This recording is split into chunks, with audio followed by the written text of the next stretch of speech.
hal yang didapat dari mata kuliah manajemen perubahan dan pengembangan, yaitu kita jadi mempelajari tentang bagaimana suatu organisasi merancang, mengevaluasi, dan mengelola proses perubahan secara sistematis. Dalam lingkungan yang terus berkembang, organisasi dituntut untuk mampu beradaptasi dengan cepat terhadap tantangan baru, baik yang berasal dari luar maupun dari dalam organisasi. Oleh karena itu, perubahan bukan lagi sesuatu yang bersifat opsional, melainkan bagian dari strategi berkelanjutan untuk meningkatkan efektivitas dan daya saing dari organisasi.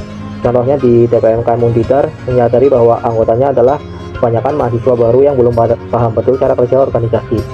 Akibatnya banyak program kerja yang tidak berjalan sesuai jadwal, bahkan ada yang tidak terlaksana karena miskomunikasi dan kurangnya pemahaman. Salah satu fokus utama dalam manajemen perubahan adalah restrukturisasi organisasi. Nah, proses ini menyakup penyesuaian struktur organisasi agar lebih sesuai dengan tujuan jangka panjang, termasuk perampingan dan juga penyusunan ulang posisi kerja.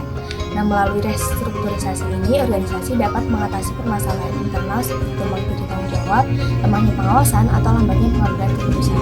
Nah, proses ini biasanya disertai dengan desain ulang sistem kerja dan distribusi peran yang lebih jelas dan juga terarah. Selain itu, desain pekerjaan menjadi aspek penting dalam perubahan organisasi. Pada bagian ini, mempelajari pendekatan dalam merancang ulang pekerjaan yang tidak hanya mempertimbangkan aspek teknis, tetapi juga kebutuhan motivasional dan rasional dari individu. Dengan desain pekerjaan yang tepat, organisasi dapat menciptakan lingkungan kerja yang lebih kondusif, meningkatkan kepuasan kerja, serta mendukung produktivitas dari para pekerja tersebut. Integrasi antara teknologi dan kebutuhan manusia juga menjadi perhatian utama dalam pendekatan desain yang efektif.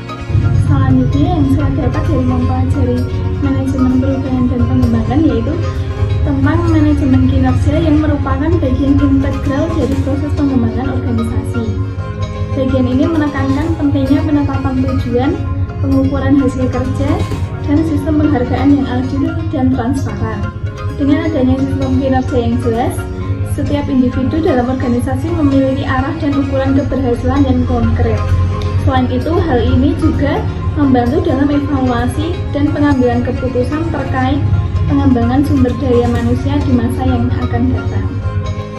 Oke, menurut saya, apa hasil yang didapat dari mempelajari manajemen perubahan dan pengembangan? Pembahasan tentang pengembangan bakat dalam manajemen perubahan dan pengembangan menekankan pentingnya pembinaan, pendampingan, serta perencanaan karir yang terstruktur. Organisasi berhasil melakukan perubahan biasanya juga memberikan perhatian pada pengembangan potensi individu, baik melalui pelatihan, coaching, maupun penguatan kapasitas kepemimpinan. Nah, proses ini tidak hanya memperkuat kinerja organisasi secara keseluruhan, tetapi juga mempersiapkan individu untuk menghadapi tantangan yang lebih kompleks di masa depan.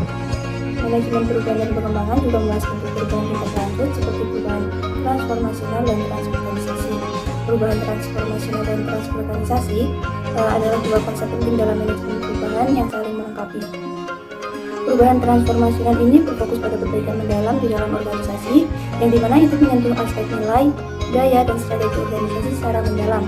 Sementara perubahan transorganisasi melibatkan kolaborasi antar entitas untuk saling menciptakan sinergi jangka panjang.